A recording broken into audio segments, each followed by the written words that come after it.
Dobrodošli u podcast Centra za klimatske promjene, prirodne resurse i energiju Univerziteta Donja Gorica. Ova epizoda, treća epizoda podcasta, realizuje se u okviru projekta Klimatska edukacija za klimatski otpornu Crnu Goru, koju finansira Ekofond, to je Fond za zaštitu životne sredine.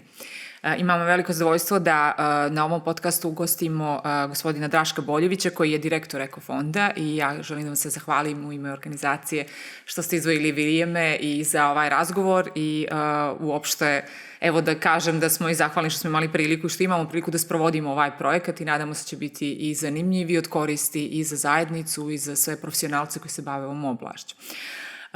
Draško, ja ako bih mogla da počnem s jednim privatnim pitanjem, otkud vi u temi ovoj, otkud vi uopšte u Ekofondu? Je li to nešto bilo što ste željeli, što vam je naprosto se tako namjestilo, je li teško uopšte je bilo ući u, evo, fond je mlad, da tako kažem, staviti ga na noge, voditi ga i tako?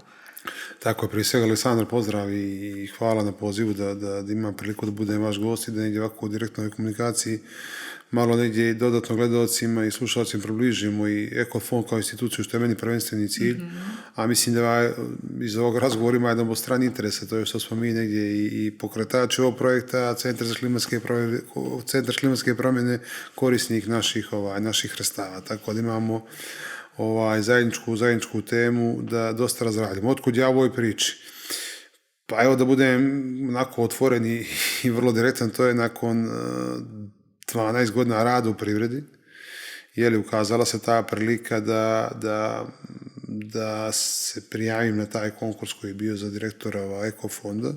To se sve dešava nakon političkih promjena koje su se desile u Crnoj Gori krajem 20. do 2021. godine. I negdje ono što je mene opredjelilo da preuzmem u funkciju jeste to što ovo jeste državna institucija, ali nije budžetska jedinica, znači negdje institucija koja nema zagarantovana financijska sredstva, nego koja se bori i traži svoj put i svoje mjesto u cijelom sistemu i onda ta sva sredstva koja prikupi negdje kroz zelene projekte vrati nazad u vidu subvencija građanima, prednjim subjektima ili javnom sektoru.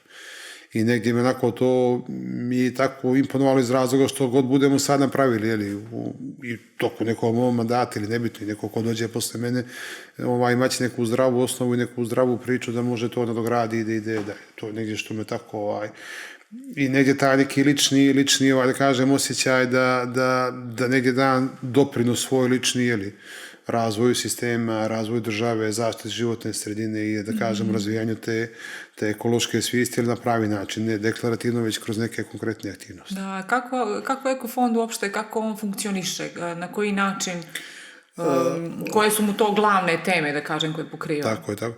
Pa zaista to je onako, da kažem, dosta složena tema. Mislim, gledajući da to budem u što kraćim crtama približim, rekao sam, osnivač je vlada, 100% vlasnik, pod okriljem smo Ministarstva ekologije, urbanizma, turizma i razvoja sjevera. Oni su nam nadređeno ministarstvo, ali rekao sam da isto tako mi nemamo sad ta neka standardizovana financijska sredstva opredjeljena samo za nas. Financiramo se prvenstveno od eko naknada, to je taj princip zagađivač plaća, gdje prirodni subjekti koji zagađuju životnu sredinu na osnovu rješenja o eko naknadama koje izdaje Agencija za zaštitu životne sredine slijevaju se nama sredstva. Međutim, nažalost, znate sami, nama industrija ne raste nego pada, da su dosta postrojenja se ugasilo ili da se na minut, tako da nama taj iznos naknada koji smo bila nije rastao, nego se smanjivao. I vidjeli smo to definitivno nije dovoljno ni za operativno poslovanje, kamoli za što drugo. I onda se tu krenulo onako intenzivan rad da se sprovede zakon o zaštiti negativnih utjecaja klimatskih promjena na pravi način, a to znači da se sredstva prikupljene od aukcije za kupovinu CO2 kredita slivaju Ekofondu. I to nam je Aleksandar ako pružilo neku mogućnost da mi već od prošle godine zaista imamo onako reprezentativan budžet, reprezentativno mislim za crnogorski okvir, da se razumijemo, ne, daleko smo mi od budžeta ekofondova i zemalja regiona, ali pričamo samo za crnogorske okvire. Tako je, i to mi je pružilo mogućnost da radimo jedan sijaset zelenih projekata. Dodatno, i osim ovog, da kažemo, operativnog rada koji se ogleda u vidu u vidu projekata zelenih. Mi također pravimo nekakvu infrastrukturu da crpimo sredstva iz ostalih zakonskih rješenja gdje trebamo budemo prepoznati, jer kažem, mi nismo profitna organizacija, sav taj novac koji mi dobijemo, mi ga vratimo kroz zelene projekte nazad sistemu i to je to. Samo se taj krug, odnosno krug se napravi, mi smo u epicentru i iz onog izvora iz kojeg dobijamo sredstva mi vraćamo za sanaciju problema tog izvora. To u prevodu znači da sada je sigurno su upoznati zakon o upravljanju otpadom usvojen prije nekih 10-15 dana u Skupštini i mi će biti negdje u biroci prihoda po osnovu tog zakona. A ćemo ta ista sredstva da vratimo za sanaciju problema otpada. Da. A koliko često godišnje bude tih konkursa? Na koji način birate šta će da se investira, da tako kažem? Tako je. Pa s obzirom da imamo neke 3 kategorije potencijalnih korisnika, rekao sam, to su građani, privredni subjekti i javni sektor, odnosno državne institucije. Mi onda gledamo da negdje shodno tom budžetu koji imamo na raspolaganju zadovoljimo sve 3 kategorije. I onda pravimo tu neki miks tema. A ono što sam dužan u početku da kažem, mi smo zamišljeni statutom predviđeni kao implementaciona jedinica za projekte iz oblasti klimatskih promjena, zaštite životne sredine, energetske efikasnosti i obnovljivih izvora energije. Sada, mi imamo te 4 grane za koje smo odgovorni kao implementaciona jedinica, ali onda kažemo, daj da dobijamo izvore iz svih tih grana, da vučemo resursi iz toga i onda ćemo da vratimo za sanaciju tih problema. Zato smo negdje, tako smo onda negdje predilili smo i sredstva koja dobijamo, predljujemo ih na taj način. I gledamo stvarno da budu zastupljene sve 3 kategorije korisnika, s tim što moram reći da smo prošle godine zaista fokus bili stavili na lokalne samouprave i njihova preduzeća, jer negdje su oni ti, da kažemo, oni su na izvoru problema tih ekoloških, u smislu komunalne opreme i divljih deponija, i ozelenjavanja javnih površina, i led rasvjete koja treba da se postavi na ulica. Znači, sve su to neke teme gdje problem opet figurira ka opštinama ili ka njihovim lokalnim preduzećima. Tako da smo tu negdje taj fokus stavili na njima. Što se tiče građana, tu da kažem, tu nam je onako negdje prepoznatljivi smo po tom projektu Solari koji radimo s Elektroprivredom, gdje smo partneri i gdje negdje građanin direktno dobija subvenciju od ekofonda, do duše preko Elektroprivrede, ali ono što građan interesuje dobije tu subvenciju. I kaže sad u ovoj godini mogu najaviti onako jednu široku paletu tih tema koje ćemo da odradimo.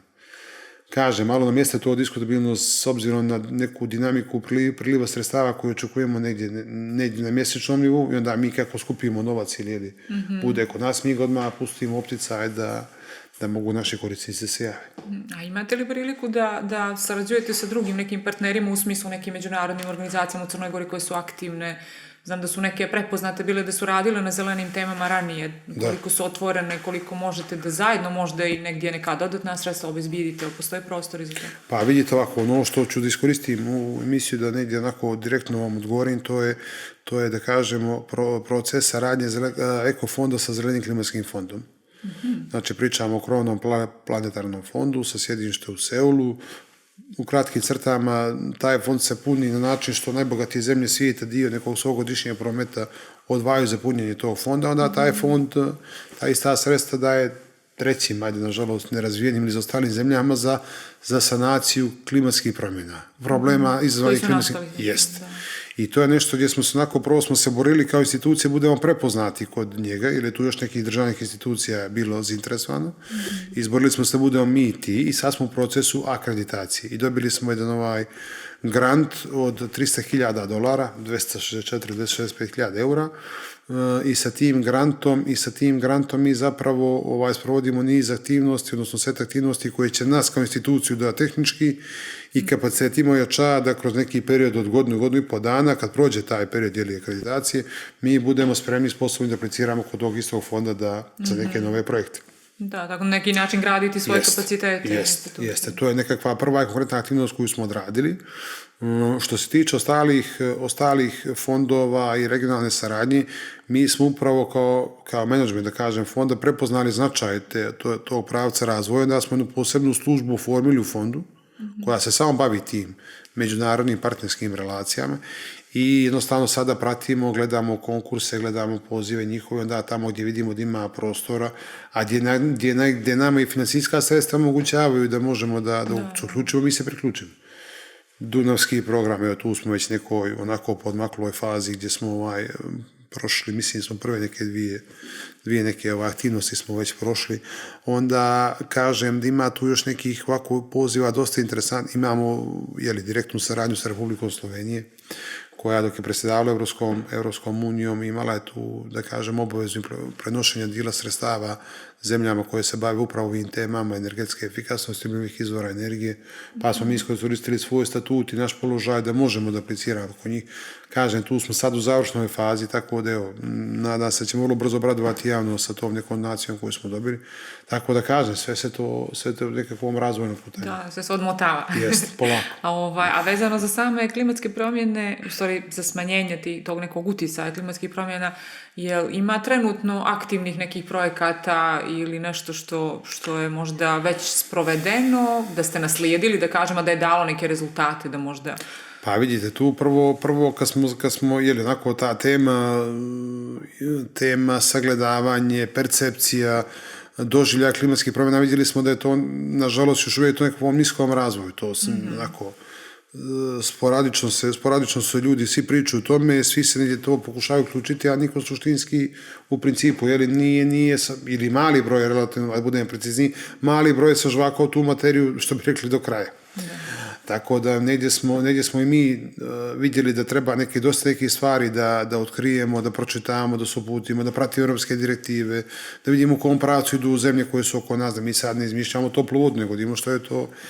Sada, to kad uticaj tih klimatskih promjena vidite kako je na nivou planete, koliko Crna Gora doprinosi njima, kroz tu jednu termoelektranu kao jedinog, kažem, paradoksalna situacija, bismo da razvijamo industriju, a opet s druge strane ne bismo da prinosimo posljedicama klimatskih promjena i to se malo kosi jedno s drugim. I onda smo rekli, ajmo da vidimo odakle dolazi najveći stepen zagađenja vazduha, odnosno životne sredine, koji to uticaj.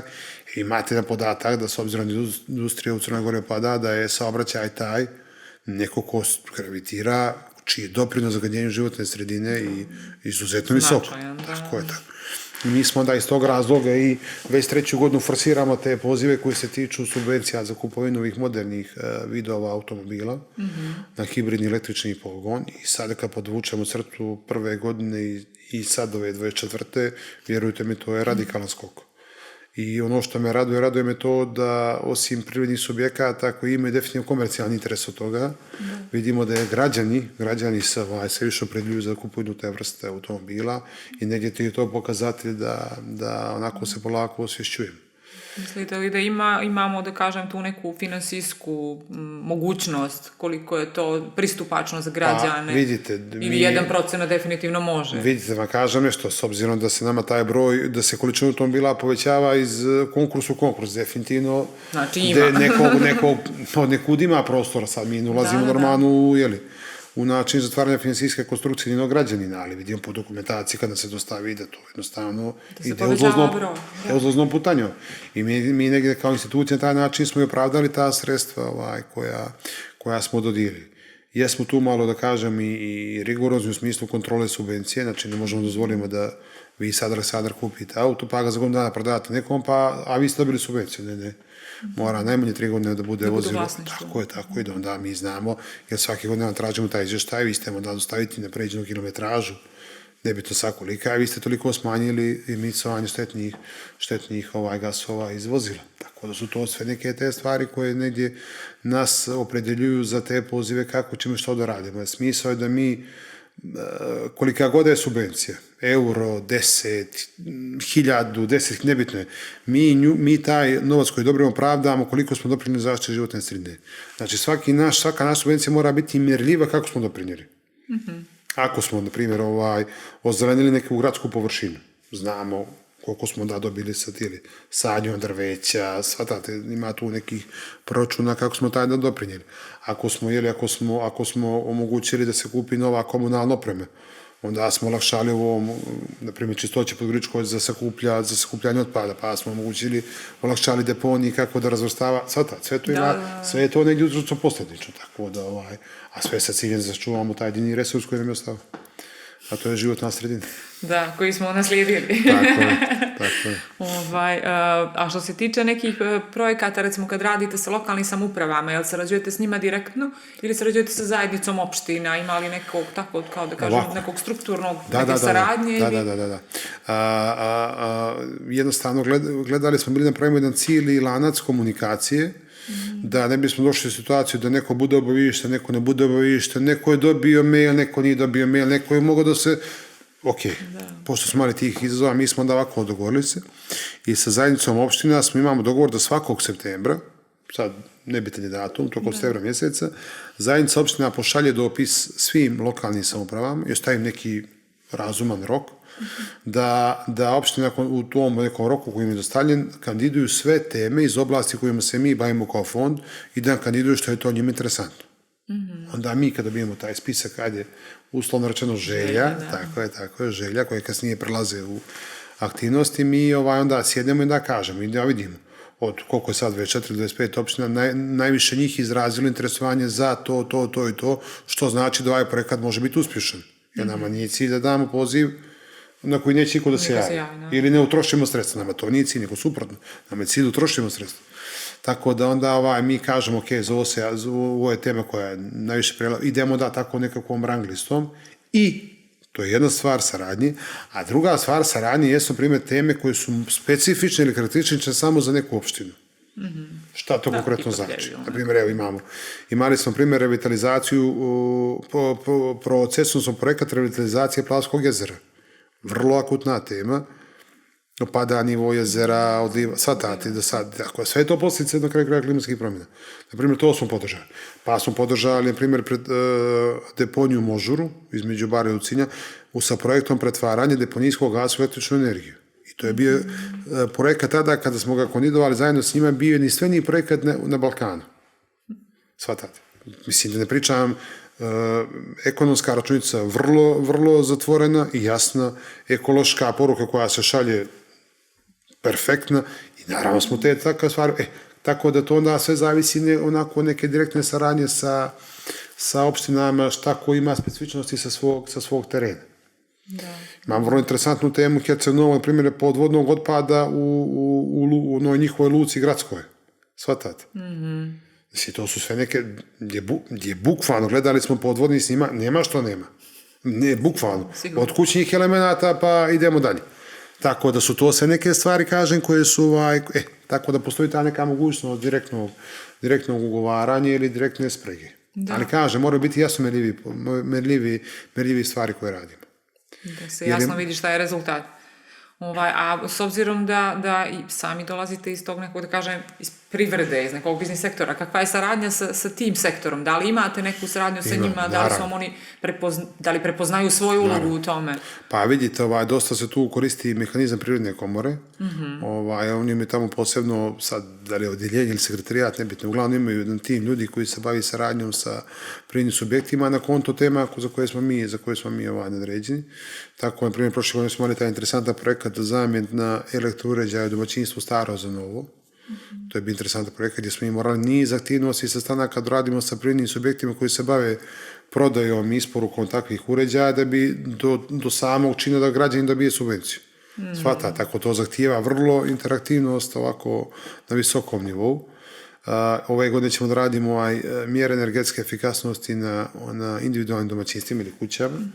To je novac koji je Crna Gora dobila od Evropske komisije za saniranje energetske krize. Mi ćemo biti implementacija zajednica gdje mi imamo sahrpetinu aktivnosti sa privrednim subjektima, odnosno takozvanim izvođačima radova ili firmama koje se bave tim mjerama, da bukvalno mislim moramo sve te stvari da pripremimo, da bi građani došao u situaciju da se prijavi, da kaže, ne znam, meni treba fasada, meni treba bravarija, meni trebaju paneli, meni treba toplotna pumpa, meni treba sistem grijanja, hlađenja, sve su to. Tako da to zahtijeva jednostavno povezanost sa privredom. I dosta koordinacije u tom dijelu.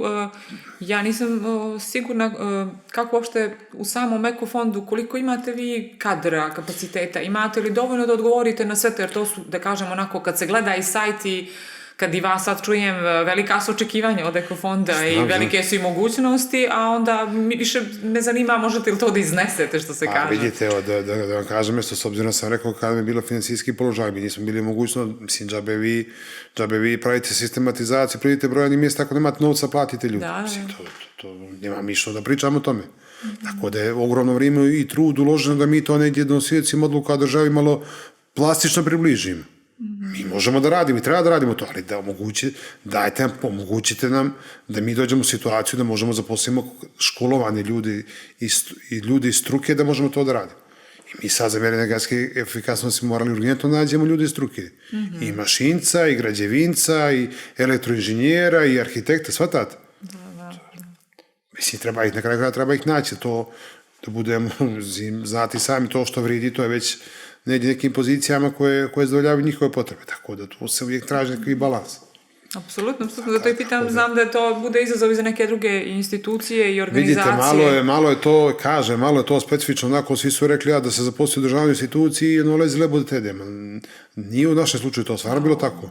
Vi morate da proizvedete nešto. Ali bila situacija da smo bili upitno da možemo platiti da dam. Džabe ste vi državni, nemate, shvatate.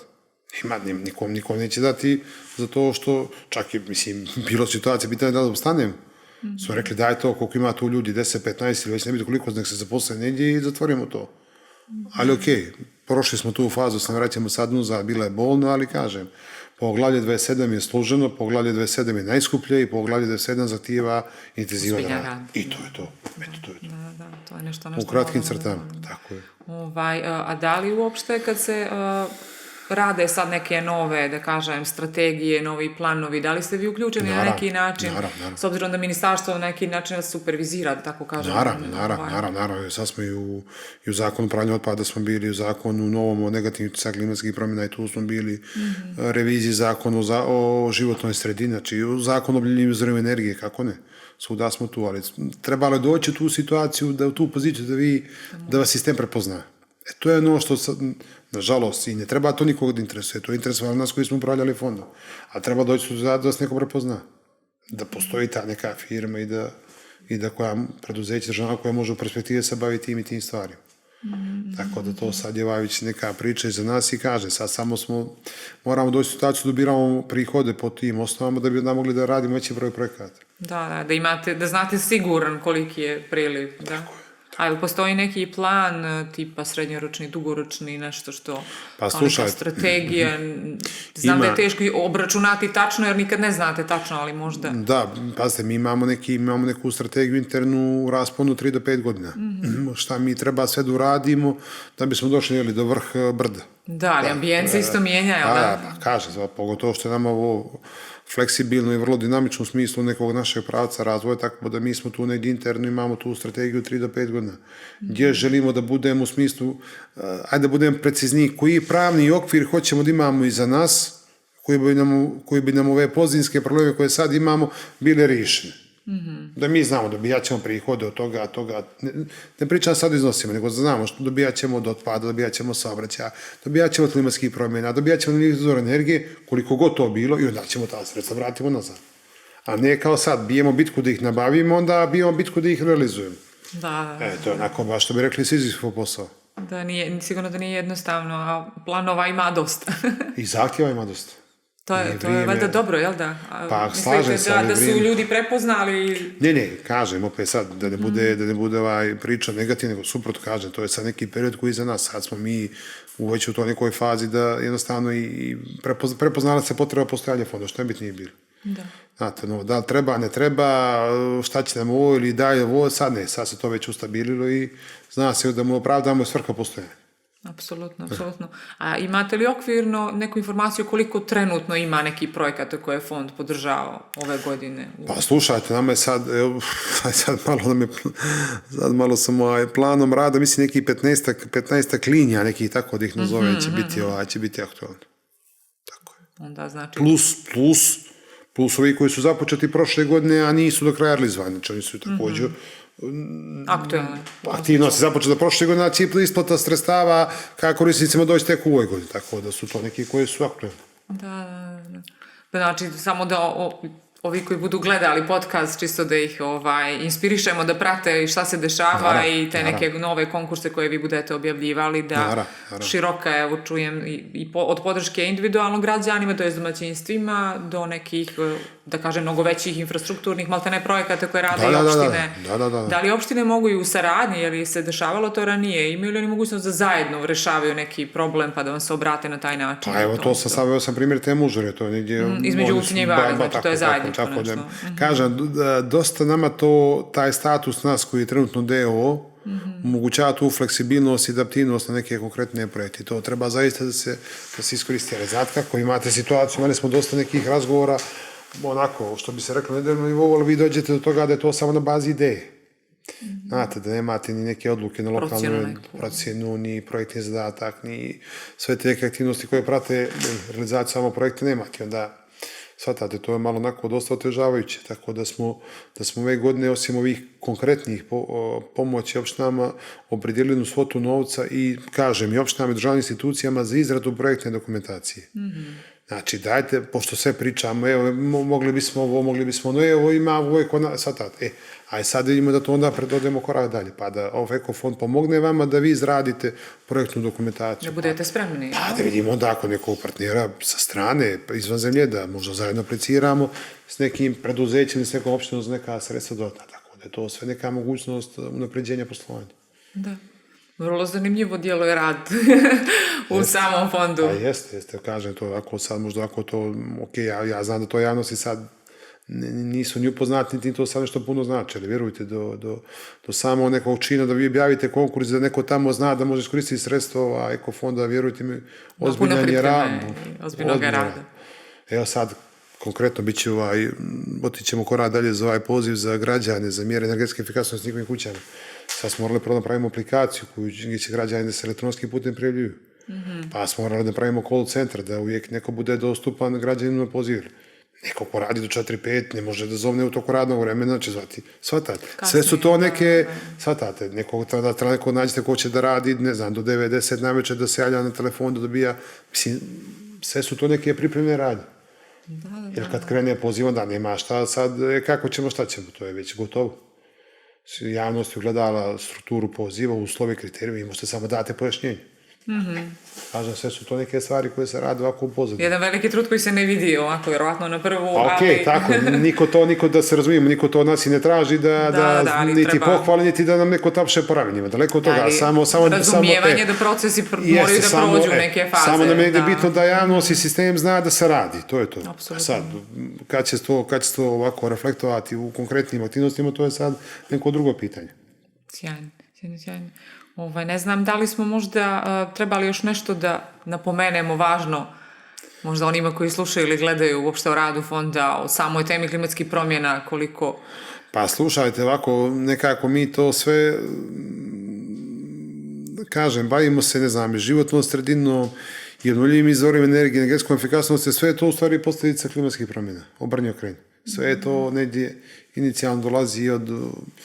kako da se čuvamo u jednu planetu i jednu jedinu koju imamo i u kojoj živimo i u kojoj treba neko da živi posle nas. To je to. Tako da kažem, ono što nas negdje raduje da vidimo da se stvarno taj stepen otrežnjenja kod građanina se povećava i svjestan je koliko zapravo može da doprinese i pozitivno i negativno.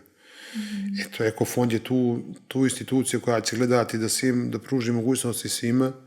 Ja znam da negdje svi to gledamo materijalnu tu kalkulaciju finansijsku da dobijemo nešto i to je tačno, ja to razumijem, to je prirodno neko stanje, pogled na život, ali opet da znate s druge strane za taj novac koji ste dobili da ste opet nešto odradili za dobrobit životne... Dugoročno možda riješili neke... Tako je. Doprinijeli rješenju nekog problema ili makar nismo... Jer kažem, opet mi minorno prinosimo klimatskim promjenama, ali onda daj da damo taj minorni doprinos da ih barem mi smanjamo. To bi negdje bilo poenta cijele priče. Ne znam, Draško, ja da vam poželim puno sreće u radu fonda i da što više nekih projekata bude i pripremljeno na vrijeme i da daju što brže neke vidljive rezultate. Čini mi se da ljudi kad vide konkretan rezultat vole da ga vide što prije, onda su i skloni tome i da preporuče i da uopšte uđu u nekakve dalje priče i da još dodatno nešto rade na tu temu. Kad govorimo o klimatskim promjenama, dosta je nekih i stručnjaka koji pričaju na tu temu i nekih laika, dosta je nekih informacija koje su, što bi rekli, misleading, koje nisu baš potpuno možda ni tačne, ima i dosta debata i onda i za sami rad fonda nije lako, vjerojatno morate i sami imati tu neku edukativnu komponentu svoga rada. Ne znam da li radite neke infodane ili slično. Da, pa ja kažem, radili smo i malo ću sad da se našalim, kad smo prve godine, kad smo htjeli sklopimo tu saradnju sa predstavnicima ambasada, međunarodnih institucija u Crnoj Gori, napravili smo jedan infodan za njih i onako bilo baš i reprezentativno. Htjeli smo baš da ih ugostimo i odradili smo predstavljati ostalo, pa posle sumiramo te neke utiske sa tog infodana, da ste imali da pola njih nije znalo da postojite, pola njih je čulo, ali nije znalo čime se baviti. Suma sumarum, ništa. Niko suštinski nije zna. Svatat, a dobro, i to nas je negdje otrijeznilo. Smo rekli, čekajte ljudi, da mi moramo da malo da se predstavimo na pravi način, pa da znaju čime se bavimo, pa da iz ovoga truda i rada postoji neko znanje, da su tu neki ljudi iz struke, da se bave tim stvarima, da klimatskim promjenama može svako da priča, ali ne može svako da zna o njima, shvatati kako neko rad se rešava ta problematika. Tako da kažem, to onako segment po segment gradimo, stepenik po stepenik, da sve u cilju da to što radimo zaista bude kvalitetno. I da taj novac koji opredjelimo kroz subvenciju ne bude uludo dodijeljen, nego da znamo da ima s nekim razlogom je podijeljen na pravi način. A imate li neke, da kažem, programe ili nešto kako računate, kako to... Ima. Prate neke procjene ili sami projekti pripreme već procjenu kako će doprinijeti... Vidite, da kažeš, spreme za sektor saobraćaja, odnosno ovih automobila, imate jasnu formulu. Ne znam, tamo, toliko neke... Da, formulu koja se kaže. I to imate u specifikaciji vozila od ovlašćenih proizvođača, tako da je to neki garant da, ne znam, za hibridno, iz električno, znate tačno koliko doprinose na taj način. Onda, na primjer, rekao sam za uklanjanje divljih deponija. Vi imate da tu vi ste rekultivisali neki komad zemljišta koji je bio zatrpan smećem, dali ste mu prenamjenu za nešto drugo. Shvatate? Pa ste imali nabavku komunalne opreme koja je sprečavala da to neko smeće završi u livadama, potocima, rijekama, shvatate? To su ti sve neki parametri.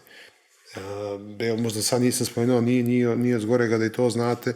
Naprimjer, radit ćemo sad dva simpatična projekta s nacionalnim parkovima. Jedan je nabavka opreme za rendžere.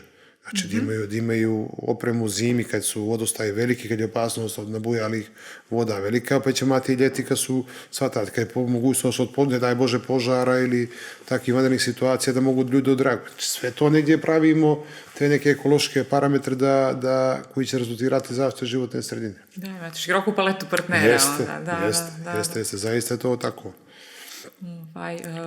Nište, ja ću vam se onda zahvaliti na učešću danas. Nadam se da smo dali dovoljno nekih informacija o samom radu Ekofonda i da će na neki način i doprinijeti ovaj podcast da građani i građanke bolje razumiju koja je i uloga fonda i koja mu je pozicija i gdje je taj prostor sutra za neku i saradnju i direktne neke možda podrške kroz njihove aktivnosti koje sprovode ili individualno, možda žele da svoje objekte naprave više energetski efikasnijima ili možda neki svoj privatni biznis pretvore u malo, da kažem, neki koji je malo više okrenut ka zaštiti životne sredine. Ja kažem, evo još jednom ću vam se zahvaliti i nadam se da ćemo imati prilike ponovo da govorimo o ovim temama. I za kraj, eto, da kažem da lijepo je da ste ipak izabrali da vodite ovu instituciju i da budete dio ove priče. I uvijek nam treba više ljudi koji razumiju i važno rade na zaštiti životne sredine i uopšte na radu na tom pitanju klimatskih promjena i adaptacije, ovo što vi podržavate, ali naravno i onom dijelu mitigacije, to je smanjenja samog našeg doprinosa. Iako ja isto moram da kažem, ne mislim da je naš individualni ili doprinos cijele Crne Gore tako velik kad se uporedi sa ostalim ekonomijama, ali jeste značajno. Evo, ja namjerno nisam htio da kažem, to ću do kraja staviti da ćem, nadam se, sljedećem nekom gostovanju ili susretu s vama moći da rekapituliramo efekte i pozitivne učinke saradnje sa civilnim sektorom, odnosno s nevladnim organizacijama, gdje su isto imali jedan poziv, gdje, evo, neću sada pričati naravno o tome, nego kad bude mali konkretni rezultate, šta je ko odradio, onda možemo kažemo javnost. Evo, pogledajte. ta nevladina organizacija rada to, toliko su oni doprinijeli Jeste li imali veći broj projekata?